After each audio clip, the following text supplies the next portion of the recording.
check out how bad the B pillars are.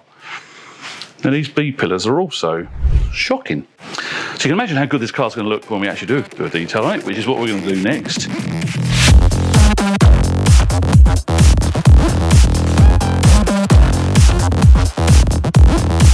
Kelly here. I want to explain what swirls are. So what we're going to use is this car in particular.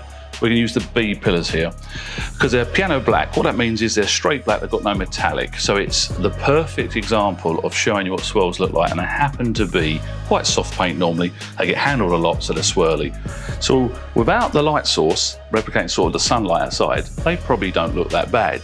The moment I put a light source on there, what happens is you start to see the swirls.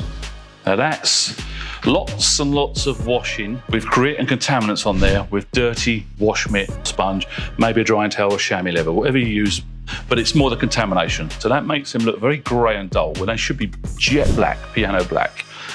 So to rectify that, we just need to polish. Definitely need at least 2 stages, maybe 3 stages, because a heavy cut's gonna put what we call holograms in, or micromarring if you use a DA machine, and then we need to refine. So in the force range, there's 5 levels of cut. I'm going to start with the polishing pad, not a cutting pad. So this is the white polishing pad. We're going to go 1 inch and 2 inch. Probably going to go with just a 2 inch because it does fit quite nice. Maybe the 1 inch. So in this case, I'm going to start gentle with a medium cut compound with the white foam, the force pad, see what results I get. I can always switch up to the next grade cutting pad, the sort of light cutting pad, if I need to. I'm going to do this side first, the left-hand side. We'll leave this one swirly, so I get to show you progress. What we're going to do is prime the pad up. 3 blobs, 4 blobs, 5 blobs. Smiley face, cross, whatever you like. I'm just going to gently rub that in. Then reapply a little bit more compound. Once your pad's primed, you don't need to put this amount on. Carrying on.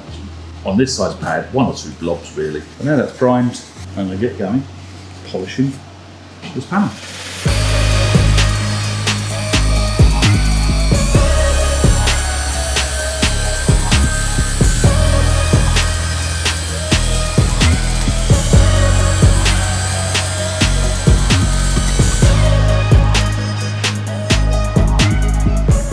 So before I wipe the compound off, I can actually see definitely there's less swirls, but there's also deeper scratches. So I know I'm going to need to do a couple more passes or switch to a heavier cut pad. It's actually quite a drastic improvement already. I'm quite pleased with the results for 1 quick pass, and really it's a prime pad. So now 2 more passes, maybe turn the speed up a little bit, maybe not. But it's nearly there, so I'm going to keep cracking on with it.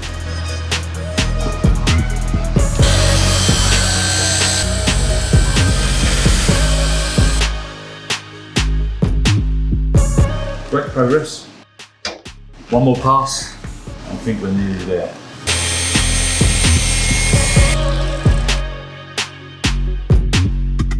So what I've just done is I took a bit longer there. You see you're scanning the light. There's a micro hazing. Very, very fine. I'm ignoring those because I know I can refine them with the black force pad, which we'll do next, so refining. What I'm looking for is the straight lines, not the uniform pattern. I don't think I can see any. I'm just going to do 1 last check. Scanning with the light, side to side, all the edges, all the corners. I found them. There's a defects, there's a couple of deeper scratches there. So what I'm going to do, I'm going to put a little bit of compound on those areas. So I'm going to use the compound to pinpoint my area, because I want to give it a little bit extra cut. And then it's going to fling or sling. I'm going to turn the speed down.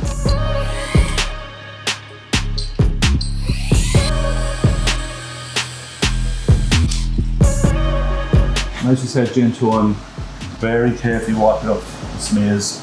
Really gentle, making sure the cloth's clean and I've not got any edges exposed, because they are that delicate, these B pillars, these piano black trims. You can see the improvement, but also the micro hazing. There's a micro hazing now, which we need to now refine. Let's unmask. So now we've got nothing distracting us apart from the two B pillars to see.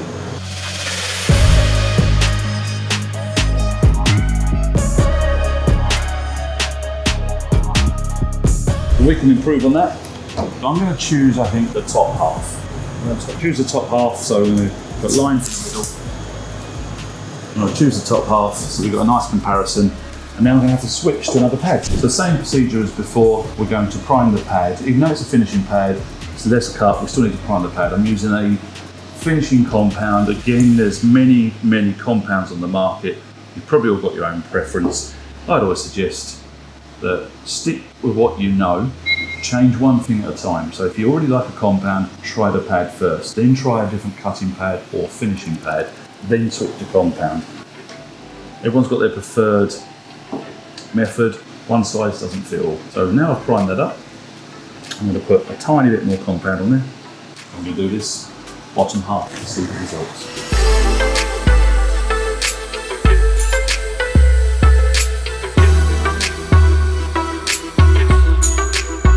I'll give you a little tip here. I don't know if you noticed in that footage, when I was polishing, let's do it without the machine on so you can hear me. If you notice, I was polishing for a long time on the edge, then went down and did the edge again. If we do this another way, if you think now, that area there, and when I said the bottom, that area there, every time I go through the middle, it gets multiple overlaps.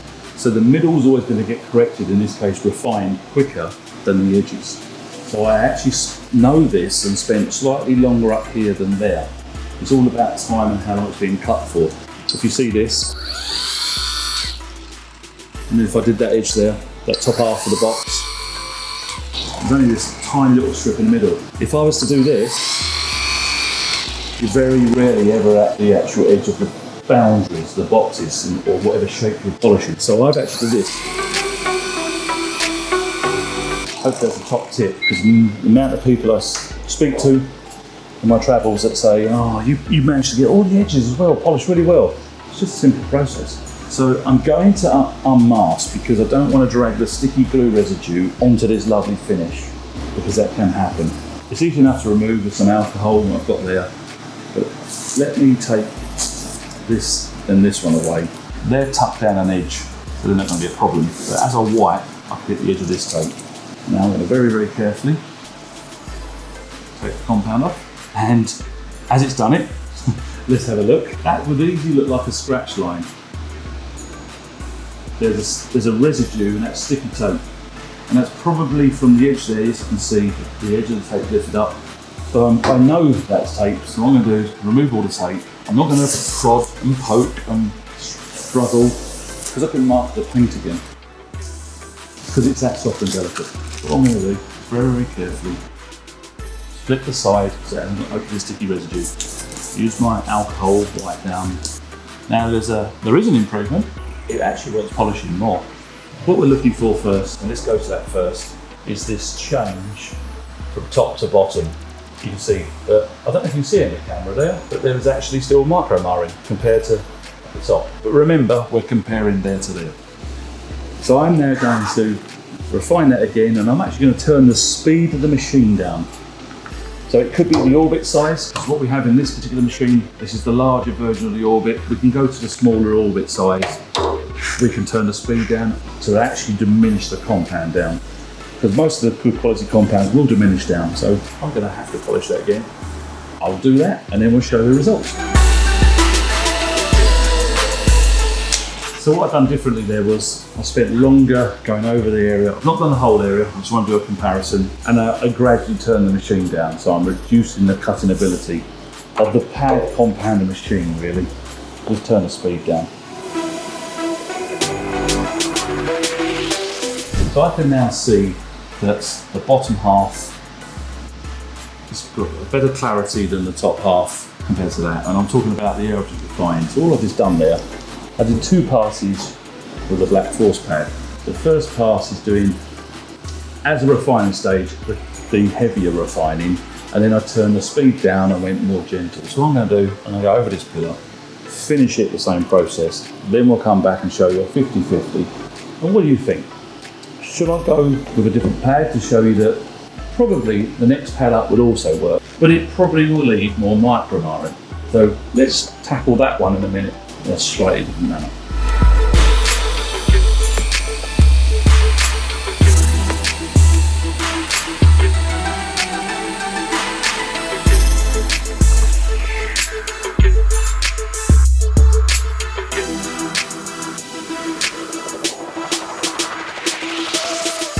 I'm a happy boy. I think the results speak for themselves. One side to the other. Now, I could have possibly tweaked my compound, in other words, using finer cut compound. We have a sort of, let's call it a hack. If you're really, really struggling with really delicate soft paint and you get that mark hazing, let's try the waxing pad. Let's be a bit unorthodox, because I know that this is the softest, finest foam we have. It's slightly less aggressive than the black foam. I would actually suggest don't use the finishing pad, or use the finishing pad first maybe, then switch to this, or just give this a go for refining. On the tougher paint, this isn't going to cut, but on paint like that, that's soft, I would actually get a bit more gloss there. So what we'll do, I'm going to switch it up. I'm going to use a heavier cut on that side and then an actual finer cut pad. I might as well do the same procedure as last time, where I went halfway so we get to see a visual half and half of what's happened. Same medium cut compound. I'm going to prime the pad up in the same manner, so I'm trying to be as completely and utterly as fair and consistent as possible. And I'm going to gently rub that compound in and let's start polishing. Oh, nearly. Let's do.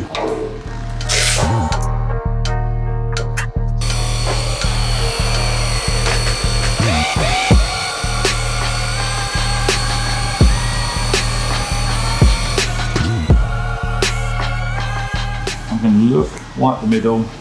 I can't see any defect, but I can see micro hazing.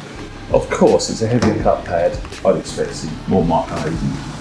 It looks like it might have cut it in one pass. I hope you can see, but it's left more heavier micro marring.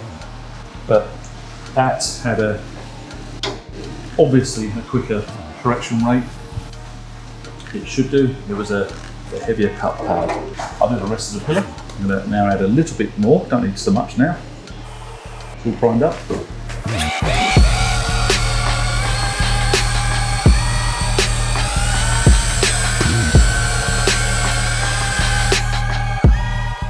I'm going to stop to show you something I was doing there. I was stopping with the machine and ever so slightly tilting. I mean, it's the tiniest amount of tilt, because it's very, very hard to show you. Even I've lost where it is now. There it is. The right hand side of my fingertip, there's a very deep defect, there's a score there. So what I'm going to do is put a little bit more compound on there. There's no point wiping that off to inspect it if I can see that. If I can see it, what's the point? I might as well just place a little bit more compound right next to it or above it, and then just hit that area again.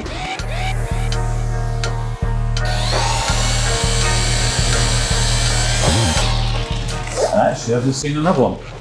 So, double checking, the one I've just pointed out is gone. I'm going to do a smudge mark there. If you're looking that side of that white mark, there's another one just above where I've just marked it. Makes sense, it's a driver's door, whereas the rear passenger door, someone's probably handled that more. Maybe it's a ring mark, it's deeper, so it's the same procedure. Now, interestingly, actually, before I go and do that, almost certainly our white polishing pad would struggle with those deeper marks. So this had not really deep marks, this side, whereas the driver's side, that's how it's been handled. So in actual fact, by slightly chance, because I was doing this video for you guys so you can see that there might be more than one pad that might actually be able to do the task. But actually, by chance and luck, I've chosen the right pad to can't warm more or damage more.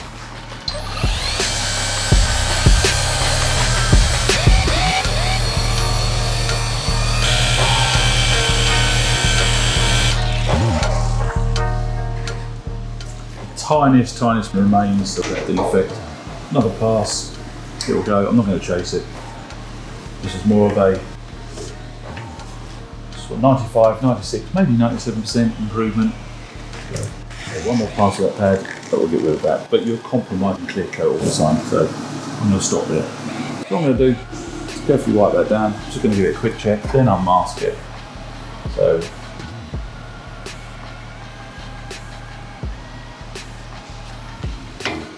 I'm not going to unmask it because there's another defect further down. So if I wipe this with a bit of alcohol, now I'll get the light further down.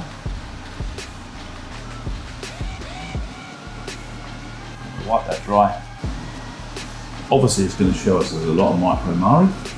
That's easily fixed. I'm going to ignore the micro marring. So we've got a few deeper ones. Up there they're fixed, yep, I can see, I'm confirming that.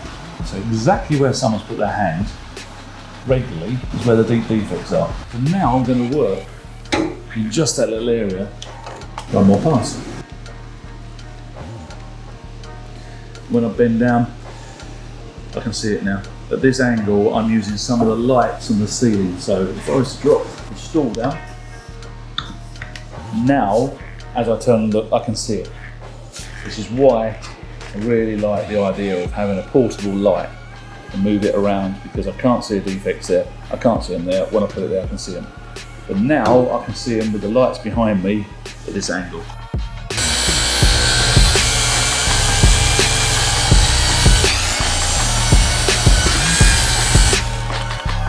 Wipe it all down. So what I've done is obviously polished this side with the orange cutting pad. So the left hand side we've got a deeper looking glossier pillar. The right hand side looks a little bit greyer, milkier, but it's considerably better than the original swirls and deep marks where someone's been handling it. Now, this would be fine, the black foam on any of the car paint. Anybody that knows about these big pillar trims knows how notoriously soft they are. They're piano black, meaning they're just black, plain black, so they see every single defect, especially when you use a really bright light source. When you alcohol wipe it, you're trying everything against you. So let's try this pad on this side, so we have a comparison, see if this is actually glossier and shinier than that. Let's find out.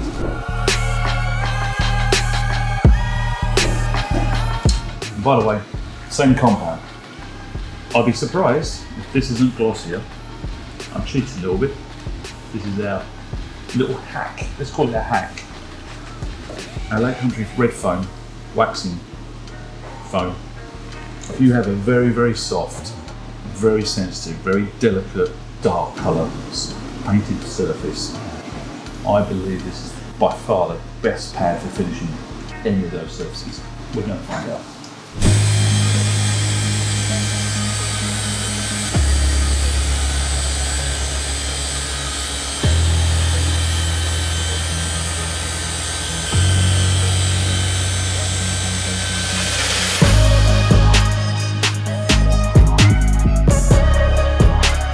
So the results we got here, let's have a little recap. This side, the left-hand side of these two pillars, we finished down with the black forced finishing pad. And then I suggested, why don't we think out of the box, unorthodox, and use the forced red pad, which is our waxing pad. It's so soft and such a delicate finish. It's obviously suitable for waxing. To do the jeweling, finishing, finessing cut on this side. And let's see if we can see any difference.